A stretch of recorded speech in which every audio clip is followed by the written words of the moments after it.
Hello la team, j'espère que vous allez tous bien.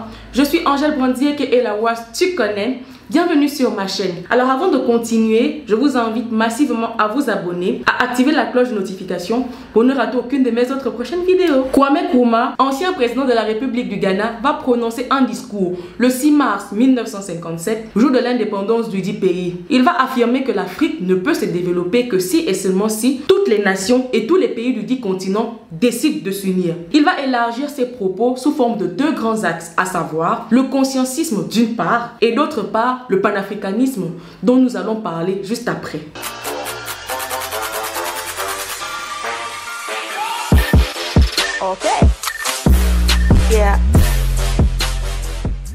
Le panafricanisme est un mouvement idéologique, politique et intellectuel entre Africains et Afro-Américains qui a vu le jour vers le XVIIIe siècle, c'est-à-dire à l'époque coloniale, précisément à la côte ouest de l'Afrique et à la colonie du Cap en Afrique du Sud. Le tout premier congrès panafricain a lieu à Londres en année 1900. Ce fut une initiative de Henry Sylvester Williams, conseiller aux indigénistes, devenu le Ghana actuel. De 1900 à 1950, ce mouvement va plaider la cause des peuples africains contre la discrimination raciale, l'esclavage, la domination, pour ne citer que ça. Il y a un détail que vous ne devez pas oublier. Le mouvement progressiste africain était né pour casser l'exploitation de plusieurs colonies afin d'obtenir l'émancipation et de donner l'indépendance à plusieurs pays d'Afrique. Ce que vous devez savoir est que d'un côté, il y avait le mouvement panafricain et de l'autre, les luttes anticoloniales. Deux mouvements différents avec un seul et même objectif. Dans les années 1950, ces deux guerriers de la libération de l'Afrique vont fusionner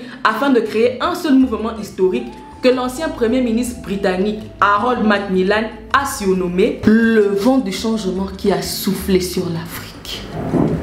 Cool, non? Ce qui a fait en sorte que le panafricanisme devienne une source d'inspiration pour les autres petits mouvements soutenant les mêmes causes que lui. Et ce n'est pas tout.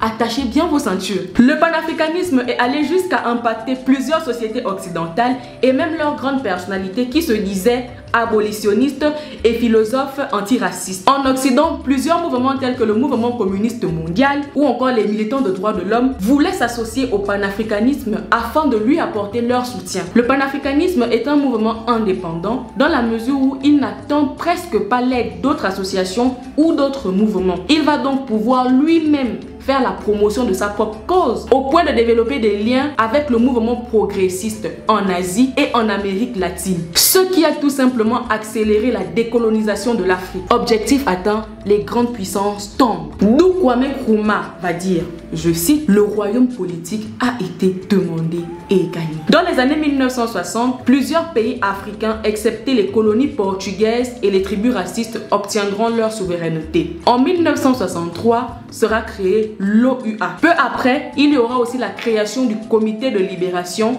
en Tanzanie. Pour les panafricanistes, c'est un rêve presque réalisé. Wow. Ne crions pas victoire aussi vite. C'est vrai que plusieurs pays africains ont obtenu leur indépendance à travers le panafricanisme, mais derrière tout ça, il y a eu beaucoup de pots cassés. Saviez-vous que plusieurs pays africains ayant déjà bénéficié de leur indépendance étaient contraints de revenir à l'esclavage à cause de l'effet à courte durée de la dose de panafricanisme? Que plusieurs ont subi des dictatures militaires, des cultes de la personnalité, et le plus décevant dans tout cela, c'est que plusieurs membres de ce parti vont carrément se détourner de leur objectif en remplaçant la vision de la libération nationale et du progrès économique par la solidarité ethnique et le tribalisme. Tous ces changements vont considérablement affaiblir le corps politique africain et iront même jusqu'à plonger l'économie du dit continent dans une crise. Les pays et populations sont donc obligés d'être en conflits sociaux et politiques, ce qui va entraîner des guerres civiles, l'augmentation de la pauvreté, etc. Qu'est-ce qu'on a fait pour mériter ça? Vous allez certainement me demander, mais quand est-ce qu'on parle de renaissance de l'Afrique, n'a-t-elle jamais eu lieu, du moins simplement ou grâce au panafricanisme? Il y a certainement eu en griffe une renaissance de l'Afrique, mais sachez que celle-ci n'a jamais été complète, car normalement tous les pays africains ne devraient plus dépendre des pays occidentaux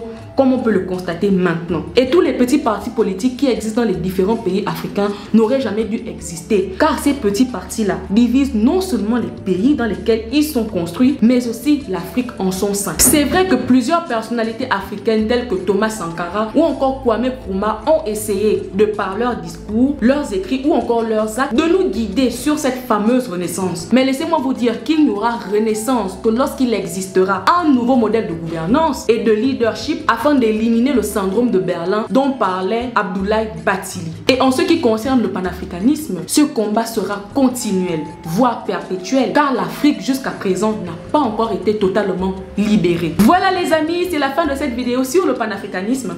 Si vous avez apprécié, lâchez-moi vos gros pouces bleus en l'air et n'oubliez surtout pas de réagir en commentaire. Donnez-moi votre avis sur le panafricanisme, sur la renaissance de l'Afrique.